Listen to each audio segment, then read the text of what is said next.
बच्चों, इस वीडियो में हम लोग पढ़ेंगे क्लास 12th बॉटनी। पिछली वीडियो में हम लोग पढ़ रहे थे जैव विविधता का प्रतिरूप या पैटर्न्स पैटर्न्स ऑफ बायोडाइवर्सिटी। और उसमें हमने आपको एक हेडिंग पढ़ाई थी, अक्षांशीय प्रवणता, लैटिट्यूडनल ग्रेडियंट। तो बेटा जो है हमने आपको उसमें बताया था कि जैसे जो है उष्णकटिबंधीय प्रदेशों में उष्णकटिबंधीय प्रदेशों में जो है उपोष्ण या जो है ध्रुवीय प्रदेशों की अपेक्षा अधिक जो है जीव जातियों की जातियां पाई जाती हैं। अधिक जो है जीवों की जो है जातियां पाई जाती हैं। तो जैसे जैसे हम जो है उष्णकटिबंधीय प्रदेश से ध्रुव की ओर बढ़ते हैं तो जातियों की जो है संख्या में जो है कमी आती जाती है। तो इसका ये कारण है कि जो उष्णकटिबंधीय प्रदेश है वहाँ पर जो है वर्षा ज़्यादा होती है, और अधिक वर्षा होने के कारण जो है वहाँ पर जो है अधिक या जो है घने वन पाए जाते हैं, और उस घने वन में जो है पेड़ पौधों या जो है जंतुओं के जातियों की संख्या जो है ज़्यादा होती है।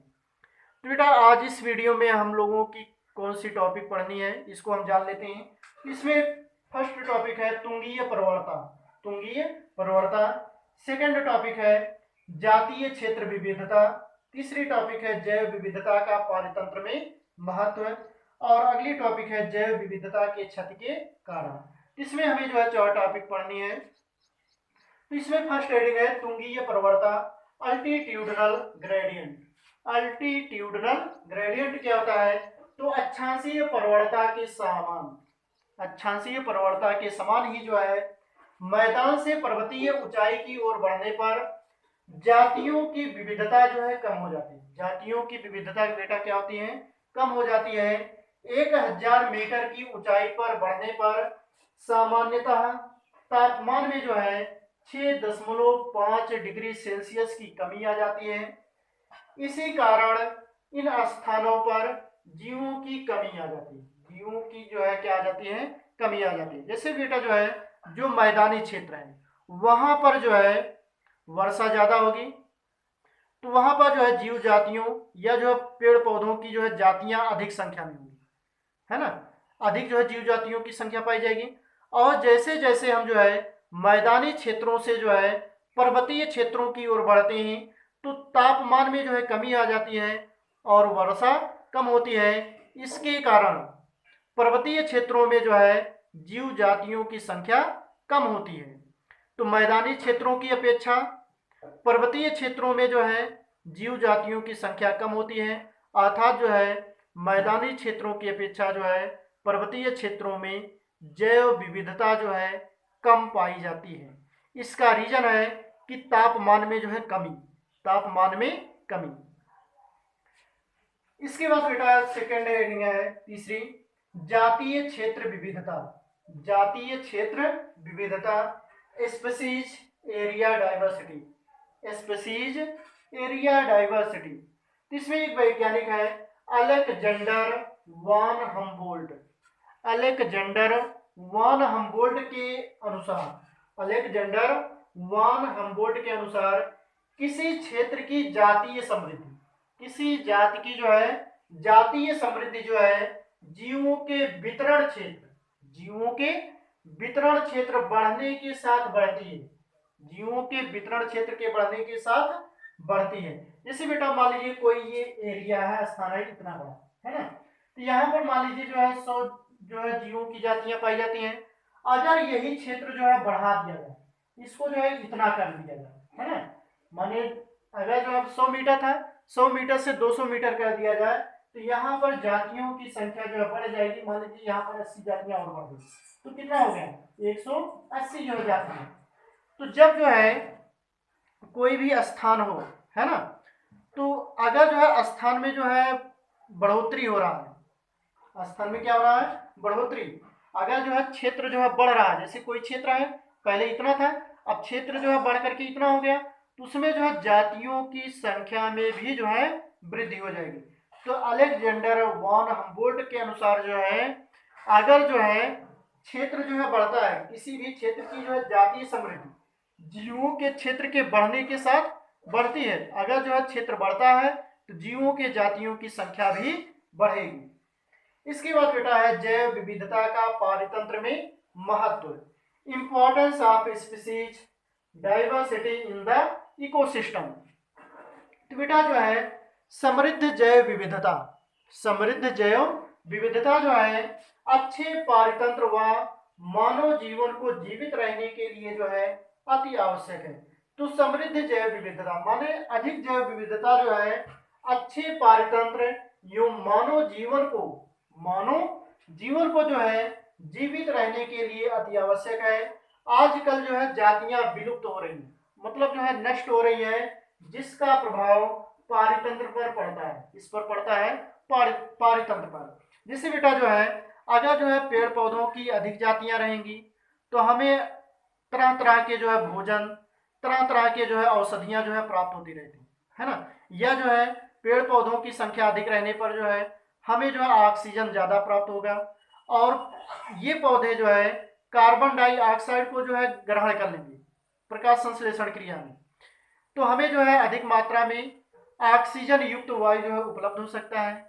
यह जो है जैसे जो एक पारितंत्र होता है उसमें सभी जीवधारी जो है एक दूसरे पर भोजन के लिए क्या होते हैं, आश्रित होते हैं, एक जो है श्रृंखला बनाते हैं जिसे जो है खाद्य श्रृंखला कहते हैं। जैसे जो है घास है, घास को जो है बकरी खाती है, बकरी को जो है शेर खाता है ना। तो ये जो है एक खाद्य श्रृंखला बन गई। तो इस तरह से समस्त जीवधारियों को जो है भोजन उपलब्ध हो पाता है, क्योंकि सभी जीवधारी अलग अलग प्रकार के भोजन खाते हैं। जैसे शेर है तो शेर जो है मांसाहारी जीवों को खाता है ना। या जो है मानव है तो मानव जो है मुर्गा, मछली या जो है अन्य जीवों को खाता है ना। इसी तरह से जितने भी जीवधारी हैं अलग अलग प्रकार के जो है भोजन ग्रहण करते हैं। अलग अलग पेड़ पौधों या अलग अलग जंतुओं से हमें अलग अलग प्रकार की जो है औषधियाँ प्राप्त होती हैं।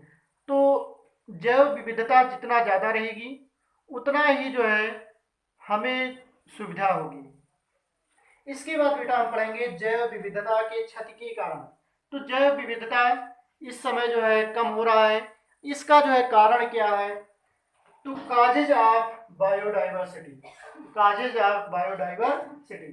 तो मनुष्य के क्रियाकलापों के कारण, मनुष्य के क्रियाकलापों के कारण अनेक क्षेत्रों से वहां की मूल प्रजातियां का मतलब जो पहले से विद्यमान जो है जातियां हैं, ये जो है नष्ट हो रही हैं, ये जो है विलुप्त हो रही हैं। इसके जो है मुख्य कारण निम्न है। जैसे जो है कोई स्थान है वहां पर जो पहले से जातियां उपस्थित हैं वे जो है किसी ना किसी कारण से जो है विलुप्त हो रही हैं। तो इसके जो है निम्न कारण है। पहला है मानव जाति की संख्या में वृद्धि, मानव जाति की संख्या में वृद्धि, increase in human population, increase in human population. तो मानव की जनसंख्या एवं सभ्यता के विकास के साथ, मानव की जनसंख्या एवं सभ्यता के विकास के साथ मानव की आवश्यकता भी बढ़ती गई, मानव की जो अपनी आवश्यकता है ये भी जो है बढ़ती गई। मानव किसी न किसी कारण से आधे से अधिक वनों को जो है नष्ट करके खेती करने योग्य भूमि बना लिया। तो बेटा जो है जब मानव की जनसंख्या में वृद्धि हुई तो मानव को जो है अधिक मात्रा में भोजन की आवश्यकता हुई। तो मानव जो है पेड़ पौधों को काट करके जो है उन स्थानों पर जो है खेती करना प्रारंभ कर दिया, जिससे जो है जैव विविधता में कमी आई। इसके कारण अन्य बहुत से कारण है। मानव जो है पेड़ पौधों को जो है काट करके वहां से जो है सड़कें बिछा दिया, सड़कें बनवा दिया, या जो है रेल लाइनें बिछवा दिया, या जो है वायुयान या जो है हवाई जहाज को जो है उतारने के लिए जो है अड्डे बनवा दिए, है ना। या जो है वहां पर जो है उद्योग धंधे स्थापित करवा दिए। तो इसके कारण जो है पेड़ पौधों की जातियों में या जंतुओं की जातियों की संख्या में कमी आ गई। इसके बाद बेटा है आखेट, सेकेंड नंबर क्या है? आखेट। तो जैव विविधता का नष्ट होने का कारण दूसरा है आखेट। आखेट में होता है शिकार। तो पहले लोग जो है राजा महाराजा जो है जीव जंतुओं का जो है शिकार करते थे, है ना। जीव जंतुओं को क्या करते थे? शिकार करते थे, उनको मार करके जो है उस आनंद को प्राप्त करते थे। तो इनकी जो है जातियों में जो है अर्थात जो है जंतुओं की जातियों की संख्या में क्या आई, कमी आई। इसके अलावा जो है प्राणियों को वह मनुष्य जो है आर्थिक लाभ के लिए भी जो है मारता है। किस लिए मारता है, आर्थिक लाभ के लिए, अर्थात जो है पैसा कमाने के लिए भी मारता है। जैसे जो है कस्तूरी मृग को कस्तूरी के लिए, कस्तूरी मृग को मार करके जो है उससे जो है कस्तूरी प्राप्त करने के लिए मनुष्य जो है कस्तूरी मृग का क्या कहता है, शिकार करता है। हिरण सांबर, हिरण सांबर, तेंदुआ, शेर, खरगोश, घड़ियाल, सर्प को त्वचा के लिए, किसके लिए, त्वचा के लिए। बेटा जो है कस्तूरी मृग को जो है कस्तूरी के लिए, हिरण, सांबर, तेंदुआ, खरगोश, घड़ियाल, सर्प को जो है उसकी त्वचा के लिए, उसकी त्वचा के लिए माने उसकी खाल को प्राप्त करने के लिए, तथा हाथी को जो है उसके दांत के लिए जो है शिकार करते हैं, मार देते हैं। तो इससे जो है देख रहे हैं कि हाथियों की संख्या कम हो जा रही है, शेर की संख्या कम हो जा रही है, तेंदुओं की संख्या जो है कम हो जा रही है। तो मनुष्य जो है आखेट के द्वारा भी जो है जीव जंतुओं या पौधों की जातियों को जो है हानि पहुंचा रहा है।